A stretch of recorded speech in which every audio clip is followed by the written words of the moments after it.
All right, Shalom. I'm Brother Shalamar from the Great Millstone Atlanta Camp. Before I get started in this Godspeed, I want to give all praise, honor, and glory to Yahweh, Ba'ashem, Yahweh Shai, Ba'ashem, Rakah HaKadosh. Double honors to my elders and apostles of the Great Millstone. They're teaching real well. Peace, safety, much love, and blessings to the elect of Israel. So I just want to go into how the Lord brought us down because we was disobedient, but we're being brought back. We're being lifted back up. You know, this is the tabernacle of David that's being restored, that's being rebuilt. Right now, as you see, you know, brothers coming out teaching, you know, camps growing. You know, my real was telling me she was at a store and this older lady got upset because of how the people was acting, and she was like, hey, y'all need to understand that y'all the Israelites. So this word is getting out, man. This word is getting out, and this people waking up. The Lord is willing, you know, the Lord have mercy on all of us that come into this truth. But right now, you know, we're people that's robbed and spoiled because we went off. So I'm gonna start off with Isaiah chapter 42 and verse 22. It says, but this is a people robbed and spoiled. They are all of them snared in holes, and they are hid in prison houses. They are for a prey and none deliver, for a spoil and none saith restore. So we in the worst conditions out of all nations, all people on the earth, man. You know, over in the country India, you know, you got Elam over there. You know, they live terribly, but they heathens, man. You know, we was basically created. Our lineage, Israel, was basically created as to be an extension of the Most High. You know, but we didn't hold up all ends, so the Lord put that damn ass whooping on us. But I'm gonna continue. 43 says, who among you will give ear to this? Who will hearken and hear for the time to come? Who gave Jacob for a spoil and Israel to the robbers? Did not the Lord, he against whom we have sinned? So that's the whole point, man. The Lord put us in this captivity because we sinned. You know, so right now it's the time to scripture say, awake out of sleep, all salvation is nearer than we believe. Salvation is right around the corner, man. You know, a big thing that's been going on this past month is the chariot sightings. You know, who people call UFOs. That's letting us know that the Lord has his eyes on this place. He has his eyes on the elect. He has his eyes on the 144,000. You know, he see who's gonna be saved. Now, hey, you need to make sure that you in that number, man. You know, we can't push this enough. And not only that, once you get the truth, have faith that that's gonna be your salvation. You know, verse Salakia, phone acting up. Verse 25. Oh, verse 24. It says, who gave Jacob for a spoil and Israel to the robbers? And who are the robbers? Esau, Edom. Esau, Edom, the so-called white man today, who is robbed and robbed and murdered the whole earth, mainly Israel.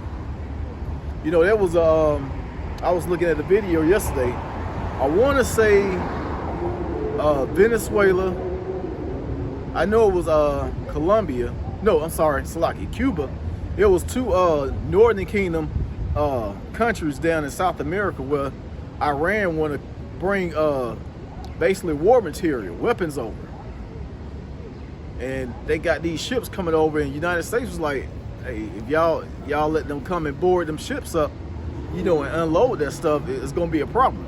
Basically threatening you, Northern Kingdom. You know, Esau is the sword, man. He don't want to see nobody rise up against him. But it's gonna happen. You know, Iran, all these other countries gonna rise up against this devil. And the Lord is putting the spirit on these other countries to happen, for that to happen, for the elect's sake. The only way we're gonna rise up is if Esau is taken down. It says, for they would not walk in his ways, neither were they obedient unto his laws. That's talking about us. We wasn't obedient to the laws. You know, we wasn't obedient to the judgments that the Lord said he was going to put on us in Deuteronomy 28.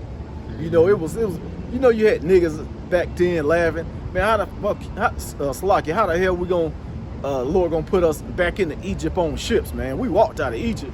You know, that's nonsense, man. We ain't gotta listen. And guess what? He made a new Egypt, which is United States of America, also Babylon the Great, and sent you same niggas over here on ships, along with the rest of us. So you niggas gotta go, man. You gotta be destroyed, because the ones that went off caused the whole nation of Israel to be judged. But it was written that it was gonna happen, because the Lord know how hard-headed his people is. I'm gonna get something else real quick.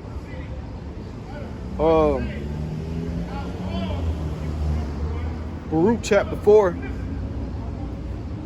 and verse 6 says, "You were sold to the nations not for your destruction, but because ye moved Yahweh Bashim Yahweh Shai to wrath, ye were delivered unto the enemies.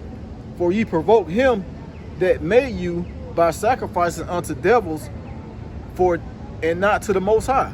So, man, there's many accounts in the scriptures where, you know, the Lord done delivered us out of a captivity, out of a war, another nation coming up against us.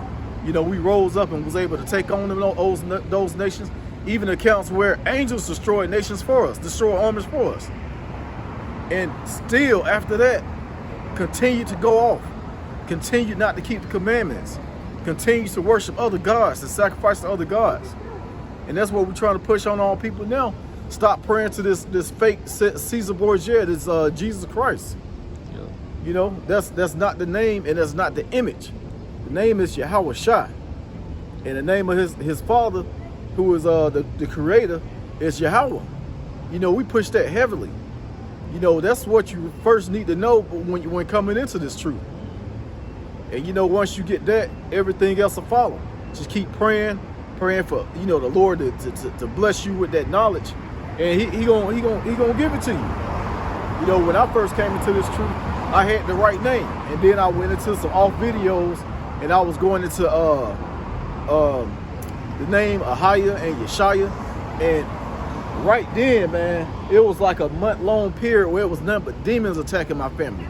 And after that, we got the names right, and them demons got the hell on, man. So, hey, we know that this thing is real, man. We know that the Lord is watching us. We know the angels is watching us. And we know that we about to make it out of this real soon. Yeah. So, you know, I'm going to read Baruch chapter 4 and 6 again. It says, "You were sold to the nations not for your destruction, but because ye moved the Most High to wrath, you were delivered unto the enemies." You know, we moved the Most High to wrath. And he still has a wrath coming for you, two-thirds. Yep. Two-thirds of all people. Yep. So, hey, this message is really for the one-third, man. The one-third, you know, get right and just understand that judgment's gonna come. You're gonna see hella destruction and judgment everywhere you go. There's gonna be dead bodies everywhere. There's gonna be people dropping dead. There's gonna be people getting robbed, shot in front of you. You know, you may duck and dodge some bullets coming from Esau. He gonna bust up in your house. Martial law gonna come, and at the end, it's gonna be those nuclear missiles, man.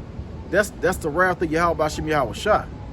Yeah. You know, that's the wrath from the Most High, and that's gonna be the last judgment. After that, the kingdom gonna be established, and we're gonna be made righteous. We're gonna be made perfect, and the two-thirds that was destroyed gonna come back. They're gonna come back in the kingdom through reincarnation. Yeah. But right now, hey, the ones that wanna you know, get back into your own land, wanna do things that's pleasing to Yahweh Bashim Yahweh Shai, hey, we got to get right, man. You know, the Lord put us in this slavery, and now it's time for us to get up out of it. Real quick, Isaiah chapter 14. Also, the end of Amos 9 go into this as well, but Isaiah chapter 14, and I'm going to start at verse 1. It says, "For the Lord will have mercy on Jacob, and will yet choose Israel, and set them in their own land. And the strangers shall be joined with them, and they shall cleave to the house of Jacob." And you got other Israelites out here that look like the heathen nations, but they're Israelites. You know, they're us. Mm-hmm. And those are going to be those strangers, those Israelite foreigners that like Esau, Edom, the Chinese man, you know, the white man, all these other nations. They're going to be joined to us as well. And it says, "And the people shall take them and bring them to their place, and the house of Israel shall possess them in the land of the Lord for servants and handmaids, and they shall take them captives, who captives they were, and they shall rule over their persons. That's what we waiting on, man. We waiting to get back into our own land and rule over our persons, who is all the other nations, who is all the other heathen nations, and put them in captivity under us.